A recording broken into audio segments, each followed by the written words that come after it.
ሰላም። ሰሞኑን በሶሻል ሚዲያ በቲክቶክ ላይ ቫይራል የወጣ አንድ ቪዲዮ አለ። በዛ ቪዲዮ ዙሪያ ምንም አይነት ምላሽ ላለመስጠት ራሴን አቅቤ ቆይቻለሁ። ነገር ግን ከዛ ቪዲዮ ጋር በተያያዘ ያልተገቡ ፎቶዎች፣ ከዛም በተጨማሪ ደግሞ ያልተገቡ ምልልሶች እንዲሁም በቴሌግራሜ ከሚደርሰኝ ቴክስት በስልኬ ላይ እየደረሱ ካሉ ቴክስቶች የተነሳ ይህንን ቪዲዮ ለመስራት ተገድጃለሁ። በዚህ ቪዲዮ ዙሪያ አንድም ለባለ ታሪኳ ሌላም ደግሞ ይህንን ታሪክ ይዛችሁ በሶሻል ሚዲያ ላይ እያዘዋወራችሁ ላላችሁ እና ያልተገባ ነገር እያደረጋችሁ ላላችሁ ሰዎች መልእክቴን ለማስተላለፍ ነው በዚህ ቪዲዮ የመጣሁት። በመካከላችን የነበረው ግንኙነት ከተቋረጠ ከ2 ዓመት ከ10 ወር በኋላ እንዲህ ያለ እጅግ ከእውነት የራቀ ስክሪፕትድ የሆነ ታሪክ ይዘሽ በመምጣትሽ እጅግ በጣም አዝኛለሁ። ይህ የፈጠራ ታሪክ ቢዝነስን ሰፖርት ከማድረግ ብቻ ነው ብዬ በማሰብ ነገሩን ደግሞ የበለጠ ለማካረር በማሰብ ጉዳዩን በእግዚአብሔር ፊት ትቼው የነበረ ቢሆንም ይህ ጉዳይ ግን ከዛ እየዘለለ አሁን ደግሞ የተለያዩ ፖድካስቶች ላይ እንዲሁም ደግሞ እዛው ቲክቶክ ፕላትፎርም ላይ እየቀጠለ ስለሆነ ምላሽ ለመስጠት ቪዲዮዎችን ለመስራት ተገድጃለሁ። በመካከላችን የነበረው ግንኙነት ከተቋረጠ በኋላ በተደጋጋሚ ሽማግሌ በመላክ እንዲሁም ጓደኞቼ እኔም ደጋግሜ በመገኘት ነገሮችን ለመፍታት ሞክረናል። ነገር ግን በጊዜው የነበረው ምላሽ ምንም መልስ ያለ መስጠት ነው። ከዛ ጋር በተያያዘ እኔም ለረጅም ጊዜ ከመሞከር በኋላ በነገሩ ተስፋ ቆርጬ ነገሮችን ሁሉ ትቼ የራሴን መንገድ ይዤ ቀጥያለሁ። እሷም ደግሞ አብረን እያለንም ከተለያየም በኋላም በጣም ብዙ የተለያዩ ቪዲዮዎችን በዚህ ሶሻል ሚዲያ ላይ ስትሞክር ቆይታለች። ከነዛም መሀል የምታራምደውን ኤክስትሪም ፌሚኒዝምን እሱን በተመለከተ ብዙ ቪዲዮዎችን ስትሰራ ነበረ። ከዛም ቀጥላ ብሎጎችን ለመስራት ሞክራ ነበር። ከዛም ቀጥላ ከፀጉሯ ጋር በተያያዘ የተለያዩ ቪዲዮዎችን፣ ዌይት ሎስን በተመለከተ የተለያዩ ቪዲዮዎችን እንዲሁም ደግሞ ጌሚንግን ሁላ ጀምራ ለመስራትና ብዙ ፎሎወሮችን ለማፍራት ሞክራለች። ነገር ግን ይህ ነገር አልሳካ ስላላት ይህንን ሴንሲቲቭ የሆነ ኢሹ በማንሳት እና እጅግ በጣም ከእውነት የራቀ ልቦለድ የሚመስል ታሪክ በመፍጠር ሰግጥ ፈምስ በሚለው ስትራቴጂ መሰረት እሷ ፌመስ ለመሆን እኔን መስዋዕት አድርጋ አቅርባለች። በዚህ ቪዲዮ ላይ እኔ እሷ እንዳደረገችው እሷ እንደዚህ ነች፣ አባቷ እንደዚህ ነው፣ እናቷ እንደዚህ ነች እያልኩኝ እሷንም ሆነ ቤተሰቦቿን ለማጠልጠል ሳይሆን ከነበሩ ነገሮች አንጻር እና እሷም በቪዲዮ ካነሳቻቸው ነገሮች አንጻር በመነሳት ለእናንተም ሎጂካል የሆነ ጥያቄ ለመጠየቅ ነው የምፈልገው። ከነዛም መካከል አንዱ ምንድን ነው፣ በጣም የተማረች ሴት፣ ቤተሰቦቿ በጣም ሰፖርቲቭ የሆኑ ሰው እንደሆነች ተናግራለች። ነገር ግን ቪዲዮቿ ላይ ስትናገር ከሰርጋችን በፊትም እጅግ በጣም ብዙ የሆኑ ግጭቶች በመካከላችን ነበረ። ይህ ሆኖ እያለ ቤተሰቦቿ ሰፖርት የሚያደርጓት ከሆነ እሷም ደግሞ እጅግ በጣም የተማረች ሴት፣ ነገሮችን ማስተዋል የምትችል ከሆነች እውነትም ደግሞ እንደዛው አይነት ሴት ነች እና እንደዛ አይነት ነገሮች ሲመጡባት ውሳኔዎችን ለመወሰን እንዴት ሳትችል ቀረች? የመጀመሪያው ጥያቄ ነው። ከዚሁ ጋር ደግሞ በተያያዘ እሷ ያነሳችው ሀሳብ ላይ በጣም በስፋት ሲዘዋወር የነበረው እንዴት ዲኮሩን ልትሰራ ቻለች የሚለውን ለመመለስ ያህል ነው። ቀድሞ እኔና እሷ ስንስማማ በእሷ በኩል 50 ሰው በእኔ በኩል 50 ሰው ተጠርቶ ወደ 100 ሰው የሚጠጋ ሰው ተጠርቶ በጣም ቀላል የሆነ ዲኮር ሰርተን ከዛም በኋላ ትንሽ ፕሮግራም አድርገን ሰርጉ በዛ መልኩ እንዲከናወን የታቀደ ነበረ። ነገር ግን ሰርጉ እየተቃረበ ሲሄድ በእሷ ቤተሰቦች ግፊት ሰርጉ ወደ ትልቅ እንዲያድግ ሆኗል። በዛም እሷን በቪዲዮ ገልጸዋለች። በእነሱ ሳይድ 500 ምናምን ሰው እንደተጠራ፣ በእኛ ሳይድ ደግሞ 100 አካባቢ ሰዎች እንደተጠሩ ተናግራለች።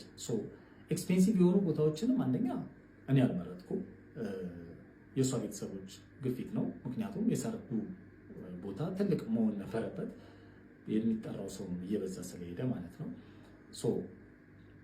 በመቀጠል ደግሞ ሌላው ደግሞ ዲኮሩን በአጠቃላይ ማኔጅ ታረግ የነበረችው እሷ ነች እና ዲኮሩ ሊሰራ ሰርጉ ሊሆን 3 ቀን አካባቢ ሲቀረን ዲኮሩን እሷ እንዳለችው አባቷ እኔ ከፍዬ ላሰራ ብሎ ነበር። ነገር ግን እኔም እሷም ተነጋግረን ስፔሻሊ ደግሞ እሷ ነበረች ያን ነገር ዲሳይድ የምታደርገው ዲኮሩን ከዲኮር ጋር በተያያዘ እና ያንን ነገር አብረን በጋራ ወስነን ዲኮሩን እኛ እንደምንሰራ ተነጋግረን ልንሰራው ሞክረናል። ነገር ግን በዕለቱ በአንዳንድ ነገሮች አለመሰካካት ምክንያት ዲኮሩን ላንጨርስ ችለናል። በዋዜማው እንደውም የሰርጉ ዕለት እኔ ቦታው ድረስ ተገኝቼ እስከ 6 ሰዓት ዲኮሩን ሌሎች ልጆች ተቀጥረው መጥተው እሷ እንዳለችው አባቷ ከፍሎ ሌሎች ልጆች መጥተው ዲኮሩ እንዲጠናቀቅ ሆኗል።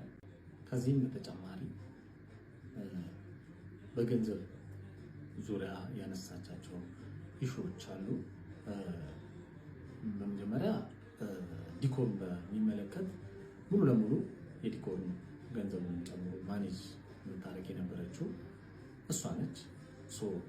ገንዘቦች በጠቅላላ የሚገቡት ወደ እሷ አካውንት ነበረ። ከዛም በተጨማሪ ደግሞ የኮፊ ሾፑን ገንዘብ ማኔጅ የምታደርገው እሷ ነች። ኢቨኒፍ ደግሞ እኔ የምሰራው የራይድም ገንዘብ በእሷ በኩል ነበረ ማኔጅ የምናደርገው። ቶታሊ ገንዘቡን ኮንትሮል የምታደርገው እሷ ነበረች። ከዛም በኋላ እዛው ላይ ያነሳችው አንድ ሹ ደግሞ እንደ ትልቅ ግጭት ስልኬን እስከ መስበር ደረስኩ ያለችበት ግጭት የመጣው አንድ ቲቪ ስቴሽን ላይ የዲኮር ስራ ለመስራት በመስማማታችን ለዛ ቴሌቪዥን ስቴሽን የሚያስፈልጉ የዲኮር እቃዎችን ለመግዛት ወደ መርካቶ በምንሄድበት ጊዜ የእቁብ ገንዘብ ደርሶን ነበረ። ያንን ገንዘብ በወቅቱ ጓደኛዬ የባንክ ክፍያ ስለነበረበት ለሱ አሳልፌ ሰጥቼ ከዛም በኋላ እኔ ደግሞ ከሌላ ጓደኛዬ ገንዘብ ተበድሬ አምጥቻለሁ። ነገር ግን በዛ ጊዜ ወደ ግጭት ውስጥ የከተተን የእቁብ ገንዘቡን እያለን ለምን ወደ ሌላ ብድር ውስጥ መግባት አስፈለገ የሚል ነገር አጋጭቶን ነበር። በዛ ሰዓት ደግሞ እኔም በነበረው ግጭት መሀል በጓደኞቼ አትምጪ አይነት ንግግሮች መጥተው ነበረ። ያ ነገር በጣም አበሳጭቷት ስልክ እስከ መስበር ምናምን ድረስ ደርሳለች በወቅቱ። እኔም ደግሞ ያ ነገር ጥፋትም ስለሆነ ይቅርታ ጠይቄ አልፏል። ከዛም በተጨማሪ ኮንትሮል እደረጋለሁ ውሃ ለመጠጣት እስከማልችል ድረስ ምናምን የሚሉ ሌሎች ሀሳቦችን ከዛም በተጨማሪ ሌሎችም እዚህ ማህበራዊ ሚዲያ ላይ ሊወጡ የማይገቡ ስፔሻሊ እንደኖርንበት ማህበረሰብ እንዳደግንበትን ቤተሰብ እንደዚህ አይነት ኢሹዎች እዚህ ሶሻል ሚዲያ ላይ ወጥቼ ለማውራት እኔ እንደዛ አይነት አስተሳሰብም ስለሌለኝ እዚህ ሶሻል ሚዲያ ላይ ወጥቼ መናገር አልፈልግም። ከነዛ ጋር በተያያዘ የተለያዩ ውሸቶች ፈጥራ ታሪኩን በማጋነን ለዚህ አድርሰዋለች። በመጀመሪያ እንደዚህ አይነት ስብዕና የለኝም። እንደው ነገሩ እሷ እንዳለችው እንደዚህ አይነት አስተሳሰብ ኖሮኝ እንኳን ቢሆን እሷ ከምትከተለው ኤክስትሪም ፌሚኒዝም አንጻር አትቢ አጠጪ እስከሚለው ድረስ ታግሳ እዚህ ደረጃ አንደርስም ነበረ። ነገር ግን ለዚህ አስተሳሰብ እና እንደዚህ አይነት ውሸቶችን ለመፍጠር የዳረጋት ብዬ ማስበው አንደኛ የነበረባት ቻይልድሁድ ትራውማቲክ ኤክስፒሪየንስ እና የምትከተለው የምታቀነቅነው የኤክስትሪም ፌሚኒዝም አስተሳሰብ፣ ከዛም በተጨማሪ ደግሞ አምላክ የለም የሚለው ኤቲዝም አስተሳሰቧ ለዚህ ዳርጓታል ብዬ አስባለሁ። ምክንያቱም መጽሐፍ ሲናገር እግዚአብሔርን ለማወቅ ባልወደዱት መጠን እግዚአብሔር የማይረባውን ያደርጉ ዘንድ ለማይረባ አእምሮ አሳልፎ ሰጣቸው ተብሎ እንደተጻፈው ይህንን የማይረባ ነገር ታደርግ ዘንድ አእምሮዋን ለማይረባ ነገር ተጠቅመዋለች ብዬ አስባለሁ። ይህ ደግሞ ከእርሷ ብቻ ሳይሆን የሰይጣን የሆነ አስተሳሰብ ነው ብዬ አምናለሁኝ። ከዚህ ጋር በተያያዘ ደግሞ ነገሩ ይቆማል ብዬ ብጠብቅም ከዚህ ከቲክቶክ አልፎ ደግሞ በዩቲዩቦች ላይ በሌሎችም ቦታዎች ላይ እየተሰራጨ ስለሚገኝ ይህን ነገር ለማስቆም ሲባል እና የስም ማጥፋት ዘመቻውንም ለማስቆም ሲባል ወደ ሕግ የሚሄድ መሆኑን ለማሳወቅ እወዳለሁ።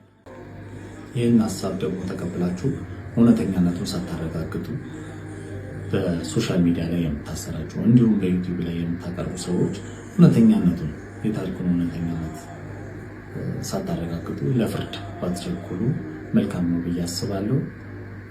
ከዛ በተጨማሪም ደግሞ የሀሳቡ ዋነኛ ማስተላለፍ የተፈለገው ነገር ምንድን ነው የሚለው ነገር ከማህበረሰብም አንጻር ምን አይነት ጠቀሜታ አለው የሚለውን ብታስተውሉት መልካም ነው ብዬ አስባለሁ። ምክንያቱም በዚህ ቪዲዮ ላይ ሴቶች ለራሳችሁ በቂ ናችሁ ከሚለው ሀሳብ በተጨማሪ የትዳርን አላስፈላጊነት የሚገልጽ ምክንያቱም ከምታራምደው የኤክስትሪም ፌሚኒዝም አስተሳሰብ አንጻርም እሱንም በሰዎች ውስጥ ማርን በመለወስ የማቅረብ አይነት ነገር ስለሆነ ያንን ነገር ቀድማችሁ ፈትሻችሁ ብታዩት መልካም ነው ብዬ አስባለሁ። እንደዚህ ባለ ሀሳብ ምን ያህል ትዳር ይፈርሳል የሚለውን ለእናንተ ጥያቄውን መተው ፈልጋለሁ።